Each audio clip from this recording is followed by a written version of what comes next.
नमस्कार साथियों, जय हिंद, वंदे मातरम। एक बार फिर से आप सभी का बहुत बहुत स्वागत है आपके अपने यूट्यूब चैनल एग्जाम ट्रिकी 2.0 में, जहां पर आज हम बात करेंगे पर्यावरण अध्ययन के टॉप क्वेश्चंस की। और ये सभी क्वेश्चंस आपके शिक्षक पात्रता परीक्षा के लिए बहुत ही इंपॉर्टेंट हैं।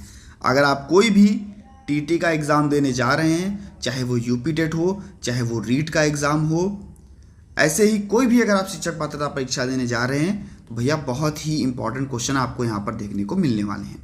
पहला ही प्रश्न है, किसे झीलों की वाटिका कहा जाता है?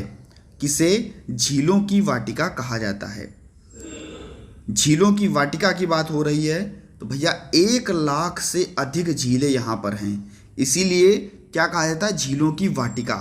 और किसको कहा जाता है? तो ये कहा जाता है फिनलैंड को। फिनलैंड को कहा जाता है झीलों की वाटिका। और यहाँ पर आपका बी ऑप्शन बिल्कुल सही हो जाएगा। नेक्स्ट अगर हम बात कर लेते हैं, असत्य कथन की पहचान कीजिए। असत्य कथन की पहचान करनी है तो यहाँ पर sulphur dioxide stone cancer, carbon dioxide दमघोटू गैस, जलवाष्प ग्रीन हाउस प्रभाव, नाइट्रोजन के ऑक्साइड निमोनिया। तो अगर हम सल्फर डाइऑक्साइड की बात कर लें तो आप सभी को पता है कि इसमें जब मिलता है क्या, जलवाष्प के साथ क्रिया करता है तो भैया ये बन जाता है सल्फ्यूरिक अम्ल। सल्फ्यूरिक अम्ल, और सल्फ्यूरिक अम्ल जब वर्षा होती है तो भैया स्टोन कैंसर बनता है। आप सभी को पता है कि जो भी इमारतें हैं वो क्षीण भी होती हैं। नेक्स्ट अगर हम बात कर लें कार्बन डाइऑक्साइड की, दमघोटू गैस की, तो भैया कार्बन डाइऑक्साइड नहीं होता है, ये होता है दमघोटू गैस के नाम से हम किसको जानते हैं? हम जानते हैं कार्बन मोनोऑक्साइड को। कार्बन मोनोऑक्साइड को हम जानते हैं दमघोटू गैस के नाम से। तो यहाँ पर आपका बी ऑप्शन बिल्कुल सही हो जाएगा। जलवाष्प ग्रीन हाउस प्रभाव बिल्कुल सही है, नाइट्रोजन के ऑक्साइड निमोनिया ये भी आपका बिल्कुल सही है। नेक्स्ट अगर हम बात करते हैं, असत्य कथन की पहचान फिर से करना है।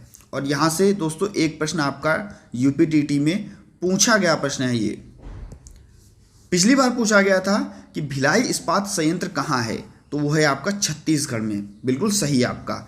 अगर हम बात करें दुर्गापुर इस्पात संयंत्र की तो वो भी आपका पश्चिम बंगाल में है। और अगर हम बात करें विश्वेश्वरैया स्टील कारखाना की तो ये भी आपका कर्नाटक में है। अगर हम बात करें राउरकेला इस्पात संयंत्र तो ये पश्चिम बंगाल में नहीं है। ये कहाँ पर है दोस्तों? ये है आपका उड़ीसा में। तो यहाँ पर भी आपका बी ऑप्शन बिल्कुल सही हो जाएगा। दोस्तों अगर आपने टेलीग्राम ग्रुप ज्वाइन नहीं किया है, एग्जाम ट्रिकी 2.0 आप सर्च कर लीजिएगा और ज्वाइन कर सकते हैं आप टेलीग्राम ग्रुप को भी। नेक्स्ट अगर हम बात कर लेते हैं, निम्न में से कौन सा शहर जो है नहरों का शहर कहा जाता है? नहरों का शहर किस शहर को कहा जाता है? नहरों का शहर। अभी हमने झीलों की बात की थी तो बात की थी फिनलैंड की। अब हम बात करेंगे नहरों की, तो भैया नहरों का शहर किसे कहा जाता है? और सबसे खूबसूरत शहर है वो, सबसे खूबसूरत शहर है भैया, जल्दी से बताइए कमेंट सेक्शन में। यह है आपका वेनिस। वेनिस को कहा जाता है नहरों का शहर। सी ऑप्शन बिल्कुल आपका सही हो जाएगा। और अगर आप हमारे चैनल पर पहली बार विजिट कर रहे हैं दोस्तों, चैनल को सब्सक्राइब करने के बाद में बेल आइकन में ऑल का ऑप्शन जरूर प्रेस कर लीजिएगा। अगर आपको वीडियो अच्छी लगती है तो लाइक करके सभी मित्रों तक एक बार वीडियो को शेयर कर दीजिएगा। नेक्स्ट अगर हम बात कर लेते हैं, भारतीय संविधान में पंथ निरपेक्ष और अखंडता शब्द कब जोड़ा गया था? भारतीय संविधान में पंथ निरपेक्ष, समाजवादी और अखंडता शब्द ये जोड़ा गया था भैया आपका। कब जोड़ा गया? 42वां संविधान संशोधन। 42वां संविधान संशोधन जिसको हम जानते हैं लघु संविधान के नाम से, लघु संविधान के नाम से। और ये कब हुआ? तो ये भैया हुआ आपका 1976 में। कब हुआ? 1976 में।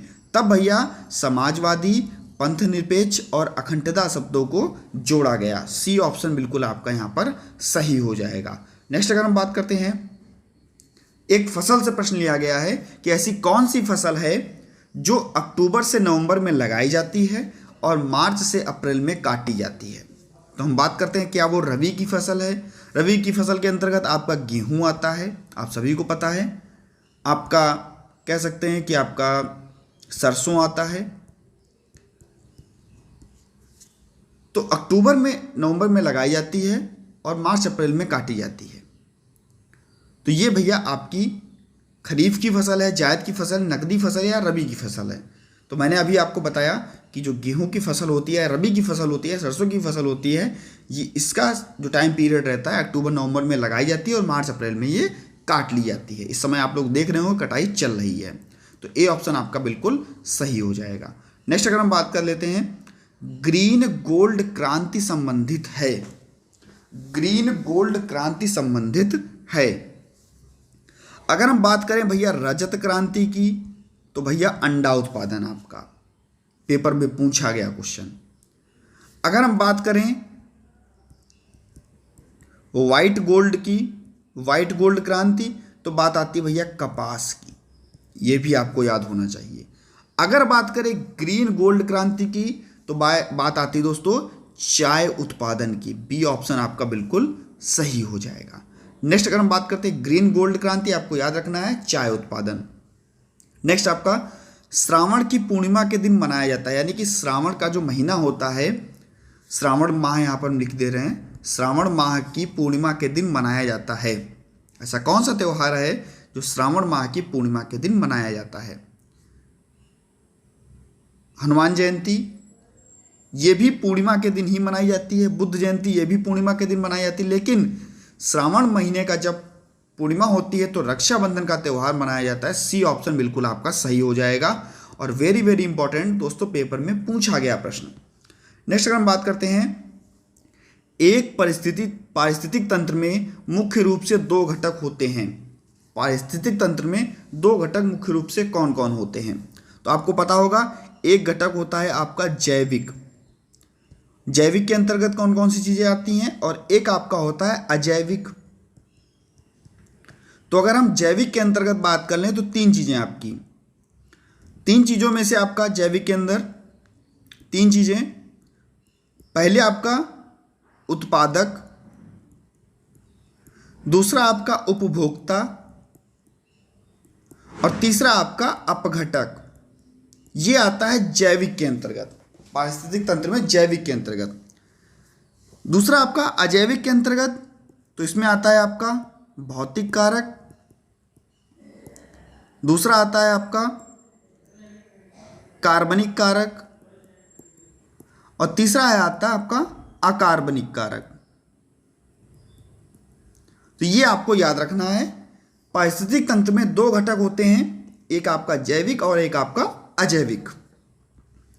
नेक्स्ट अगर हम बात कर लेते हैं दोस्तों, निम्न में से किसे स्वर्ण द्वार का नगर कहा जाता है? स्वर्ण द्वार का नगर किसे कहा जाता है? Golden gate state. दोस्तों स्वर्ण द्वार का नगर किसे कहा जाता है? ये कहा जाता है आपके पेरिस। मैंने अभी आपको बताया था पेरिस के बारे में, अगर आपको याद होगा तो बहुत अच्छी बात है। पेरिस के बारे में बताया था कि वेनिस के बारे में बताया था वेनिस के बारे में, और बात की थी नहरों की। सबसे ज़्यादा नहरें कहाँ पर और सबसे ज़्यादा खूबसूरत, तो वेनिस बताया था। भैया स्वर्ण द्वार का जो नगर है इसको कहा जाता है किसको? सैन फ्रांसिस्को को। डी ऑप्शन बिल्कुल आपका सही हो जाएगा। नेक्स्ट अगर हम बात करते हैं, और वेरी वेरी इंपॉर्टेंट क्वेश्चन यहाँ पर लगाइएगा, सूर्य के प्रकाश की उपस्थिति में सर्वप्रथम पौधे किस भाग द्वारा कार्बन डाइऑक्साइड ग्रहण की जाती है? यानी कि पौधे के किस भाग के द्वारा सबसे पहले कार्बन डाइऑक्साइड ग्रहण की जाती है? अगर हम ग्रहण करने की बात कर लें या अवशोषण करने की बात कर लें, तो अवशोषण होती है आपकी कार्बन डाइऑक्साइड, और विमुक्त क्या होती है? तो विमुक्त होती है आपकी ऑक्सीजन। विमुक्त होती है आपकी ऑक्सीजन। तो अगर हम यहाँ पर बात कर लें कि कार्बन डाइऑक्साइड जो है उसको ग्रहण किया जाता है, तो सबसे पहले कौन सा ऐसा पौधे का भाग है जिसमें ग्रहण किया जाता है? तो ग्रहण किया जाता है सबसे पहले पत्तियों के द्वारा। आपका बी ऑप्शन बिल्कुल सही हो जाएगा। नेक्स्ट अगर हम बात कर ले, वेरी वेरी इंपॉर्टेंट क्वेश्चन है दोस्तों, वीडियो को लास्ट तक जरूर देखिएगा। सभी क्वेश्चंस आपके लिए इतने इंपॉर्टेंट है, बार बार पेपर में पूछे गए प्रश्न और पूछे जाने की पूरी संभावना है। हमेशा ब्लड से क्वेश्चन आता है। यहाँ पर कहा जा रहा है कि एक दुर्घटना स्थल पर रक्त जांच की सुविधा नहीं है। यानी कि दुर्घटना हो गई है और रक्त काफ़ी बह चुका है, रक्त जांच की कोई भी सुविधा नहीं है, तो हम किस प्रकार का रक्त उस व्यक्ति को चढ़ाएं जिससे कि वो बच जाए, जिससे कि बचने की उम्मीद बढ़ जाए। आपको पता है एक होता है आपका सर्वदाता और एक होता है आपका सर्वग्राही। तो यहाँ पर बात कर रही है चढ़ाने की, यानी कि कौन सा ब्लड चढ़ाया जाए, यानी कि कौन सा ब्लड उसको दिया जाए। सर्वदाता, तो सर्वदाता की बात करें तो ओ कहोगे आप, यहाँ पर आपका डी ऑप्शन बिल्कुल सही हो जाएगा। और सर्वग्राही की बात करें तो आप कहोगे ए बी। ठीक है, तो यहाँ पर आपका सर्वदाता की बात हो रही थी, आपका डी ऑप्शन बिल्कुल सही हो जाएगा। नेक्स्ट अगर हम बात कर लेते हैं, संयुक्त राष्ट्र संघ की स्थापना कब हुई। संयुक्त राष्ट्र संघ की स्थापना कब हुई? 24 अक्टूबर 1942, 1945, 1943 या 1948? तो भैया संयुक्त राष्ट्र संघ की स्थापना 24 अक्टूबर 1945 को हुई। बी ऑप्शन बिल्कुल आपका सही हो जाएगा। नेक्स्ट अगर हम बात करते हैं आपके नेक्स्ट क्वेश्चन की, तो कह रहा है कि ध्वनि की आवृत्ति का मापन किया जाता है।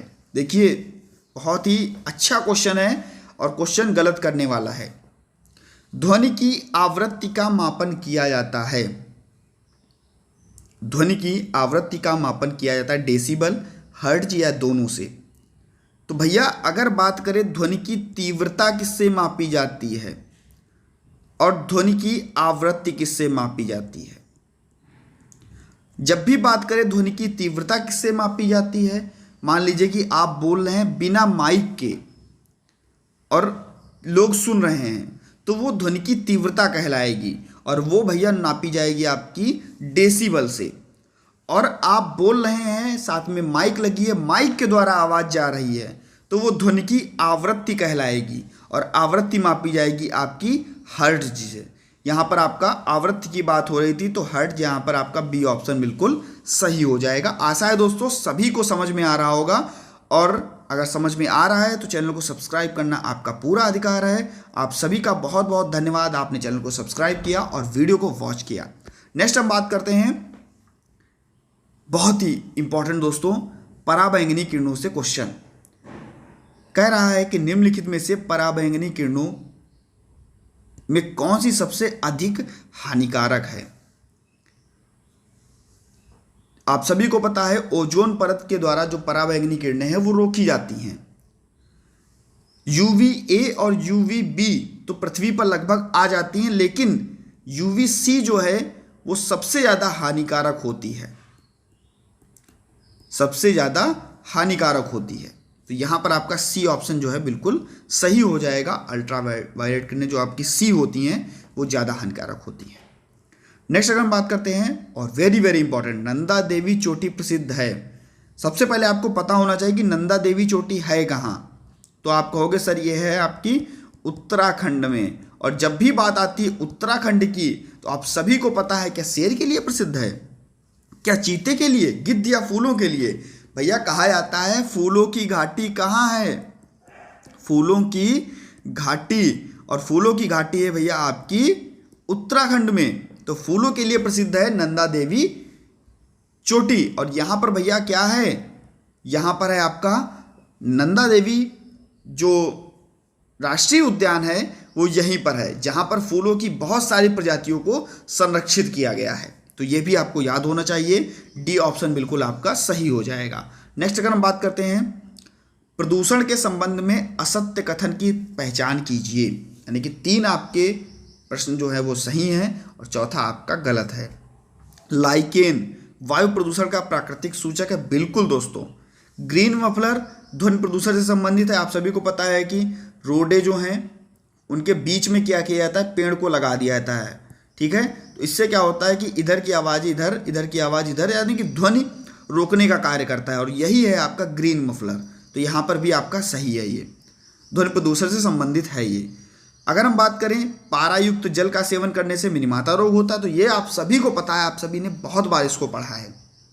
लेकिन अगर हम बात करें कि सांख्यिकी प्रदूषण से जो है वो जल संबंध जो है वो जल प्रदूषण से है, तो दोस्तों ये बिल्कुल नहीं है। सांख्यिकी प्रदूषण का जो संबंध है वो है आपका ताप विद्युत से। ठीक है, तो ये आपको याद रखना है। और असत्य कथन पूछ रहा था, सी ऑप्शन बिल्कुल आपका सही हो जाएगा। नेक्स्ट अगर हम बात करते हैं, निम्न में से कौन प्राकृतिक वनस्पति मरुस्थल प्रदेशों में पाई जाती है? बहुत इंपॉर्टेंट दोस्तों, ऐसी कौन सी प्राकृतिक वनस्पति है जो मरुस्थल में पाई जाती है? महोगनी, कैक्टस, फर या चंदन? भैया जिसको हम बोलते हैं नागफनी। नागफनी हम किसको बोलते हैं? कैक्टस को बोलते हैं। बी ऑप्शन बिल्कुल आपका सही हो जाएगा। आप सभी को पता है, बहुत ही इंपॉर्टेंट क्वेश्चन। भोपाल गैस दुर्घटना, जिसमें अगर गैस की बात करें भैया, कौन सी गैस का रिसाव हुआ था? तो ये रिसाव हुआ था मिथाइल आइसोसाइनेट। बहुत बार पेपर में पूछा गया, मिथाइल आइसोसाइनेट। ठीक है, किस देश की कंपनी में हुआ था, यानी कि किस देश की कंपनी थी जिसमें हुआ था? तो ये थी एक भैया कीटनाशक दवाओं के निर्माण करने की कंपनी। ये हुई थी भैया 1984 में ये दुर्घटना। और ये भैया कहाँ की कंपनी थी? अमेरिका की कंपनी थी। अमेरिका की कंपनी थी। और किस गैस का रिसाव हुआ था? मिथाइल आइसोसाइनेट का। 1984 में ये घटना हुई थी, ये आपको याद रखना है। ये कंपनी थी काहे की? तो ये थी भैया कीटनाशक दवाओं के निर्माण करने की कंपनी। कंपनी का नाम क्या था? यूनियन कार्बाइड इसका नाम था। और दोस्तों इस प्रश्न का लास्ट क्वेश्चन है, और अगर आपको वीडियो अच्छी लगी हो वीडियो को लाइक कर दीजिएगा। लोअर लेक और अपर लेक कहाँ पाए जाते हैं? लोअर लेक और अपर लेक, जिसको हम लोग बोलते हैं भैया झीलों का शहर। झीलों का शहर वहीं पर पाई जाती हैं आपका लोअर लेक और अपर लेक। तो झीलों का शहर हम बोलते हैं भोपाल को। और भोपाल झीलों की सुंदरता के लिए ही जाना जाता है। तो यहाँ पर आपका सी ऑप्शन बिल्कुल सही हो जाएगा। दोस्तों कैसा लगा आपको वीडियो जरूर बताइएगा। मिलता हूँ नेक्स्ट वीडियो में नई जानकारी के साथ। बने रहिए आपके अपने चैनल एग्जाम ट्रिकी 2.0 पर। धन्यवाद।